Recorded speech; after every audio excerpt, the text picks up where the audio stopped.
Hey everybody, welcome back to the shop. As you can see, we are doing some milling, and I've got a mountain of aluminum chips here, and I've been filling up buckets trying to get them out of the way. But we're working on this adapter for the Cummins 4BT to the SM465, and right now what I'm putting in is this lip. And this is going to get the bolts that go to the SAE3 flywheel housing. So we're coming down 2.5, and we're going in 1.5 inches. And I'm just roughing it in right now, and I've got just a plain carbide cutter on there. I don't like to use coated end mills. No coating on that, just solid carbide, and it is a 4-flute. A lot of guys like to use 2-flute on aluminum, but this 4-flute is working pretty good. And the mill's kind of loud, so I am going to turn it on, and I've got the speed and the feed pretty close. Every now and again I give it a squirt of coolant, but you'll see the chips come flying off there, and everything's dialed in pretty nice. So let me get set up, and I'll show you how it goes.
Okay, I've got a huge mess to clean up here, but we've got our first dimension in the housing made. We've got this dimension made here. Now this is still a rough cut from my aluminum supplier. So I'm going to grab this on the outside in the 4-jaw chuck. We're going to true up this. There's a dimension here of 17 3/4. We'll hit that dimension. We will then bore our center hole. I think it's 5 1/8 on the 465, but I'll check it with the snout. We'll get that precision bored. We'll get the OD board, and then we've got to put a step under here so this registers with the flywheel housing. That'll just be a little 3/16 by just a little lip around there. I'll show you that when we're doing it. And then we can start hogging out the inside, get it to the finished thickness that we need. Just start hogging it out in there, and refine it one step at a time. But this was the first step, so now I can set it up in the 4-jaw, indicate it in, and get working on the OD and the transmission snout dimension there. So I'm going to get this all cleaned up, and we'll see what time we have left in the day, and try and get that set up on the lathe. And I also have to get this table off the mill because I have some more engines to deck. But I'll bring you back from time to time and show you what I'm up to. Hang in there, a lot of cleaning up to do. Hello everybody, welcome back to the shop. As you remember, last time we were working on this transmission adapter to the Cummins 4BT. I had it on the rotary table, and the lights are kind of bright, but we machined in our indentation here. The bolts will be in here. So I have it mounted in my 4-jaw, and I have a left-hand boring bar set up so I can get this to the right dimension. See, this is just a rough cut that I got on the stock when it was delivered. And move that over. This is a 4-jaw 16-inch chuck, and I could swing, like I say, 18 inches. You can see how close we are there to the ways. But I have it mounted. I have it dialed in perfectly, centered up to 0. No deflection there. So this is the first dimension I'm going to go for, and this has to be 17 3/4 inches diameter. Now it's out of whack, so it's going to be an interrupted cut for a while. But like I say, I just got to get rid of all this junk and take it to size. You know, that's how it was, how I bought it. But I got a left-handed boring bar set up. I think you'll be able to see it better than spin it in reverse with a right-handed boring bar. So we'll bring this in and we'll start milling it.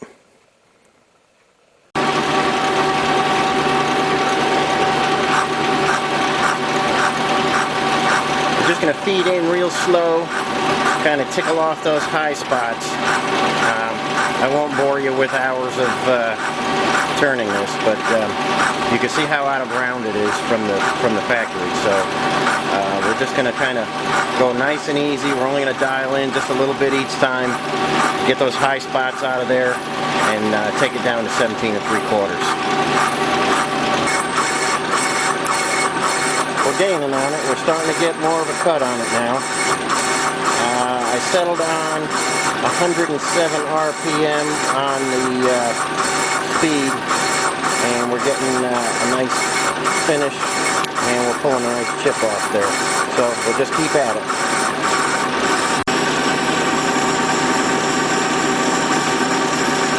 Okay guys, here's our final spring pass on there, and that'll dial us right into 17 3/4. So we'll just keep chipping away at this until we get all our dimensions in. Okay, I had a little battery failure there for a minute, but we're all charged up again.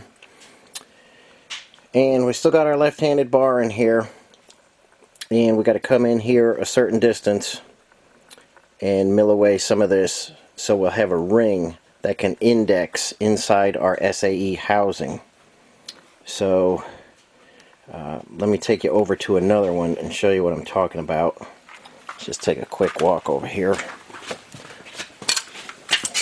This is the PTO for that snowblower Jeep that I'm building. And there's the housing that I made.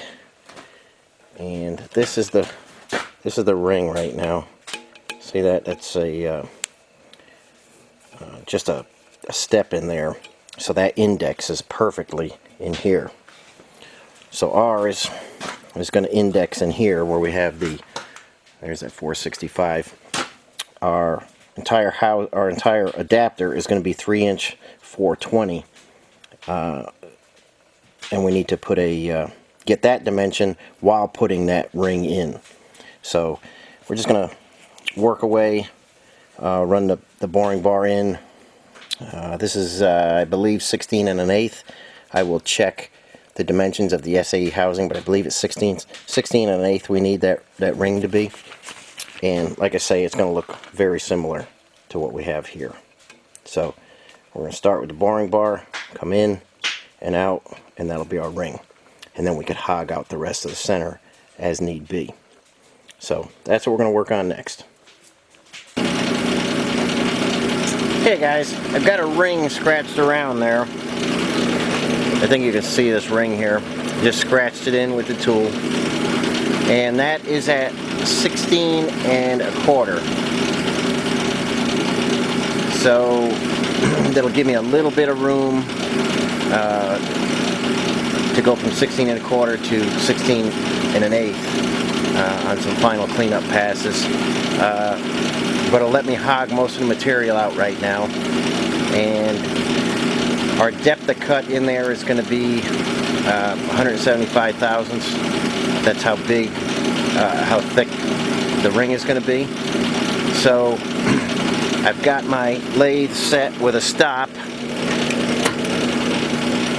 So when the tool goes in, we have a definite stop right there, so we won't go over. We'll take 175 thousand out of that, and then we will clean up and get the right dimension to go in the SAE housing. So we're getting set up for that now, and we'll cut it.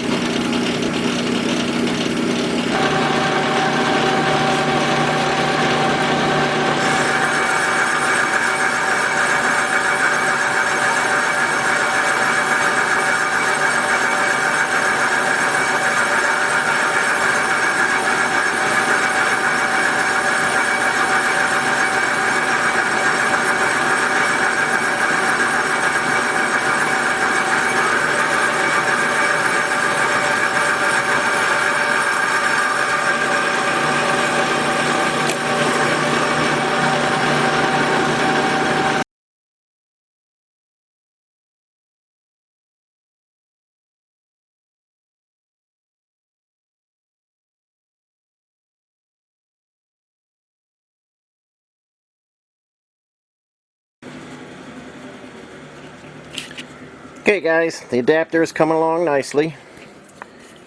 We've got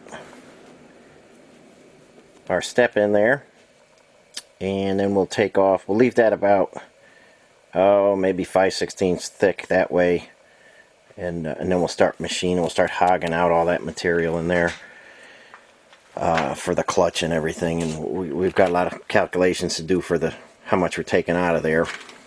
Our dimension from here to here, remember, is 3" 420. So I took a little bit less than the 175, and that'll give me some cleanup on this face that the transmission is going to sit on. So I've got 15 thousandths or so to clean that up, and we're going to clean this surface up and get that to the perfect diameter. That'll allow us to put our bolts through here and have enough room for the socket and everything. But we got our first critical dimension this way and this way. This will register to the SAE housing. Now we're going after this center hole next, and I've got to check the diameter of the transmission snout there, but I believe it's going to be I think 5 inches, maybe 5 1/8. I'm not exactly sure what the 465 is. I'm going to measure it carefully. We're going to open this hole, quite a bit.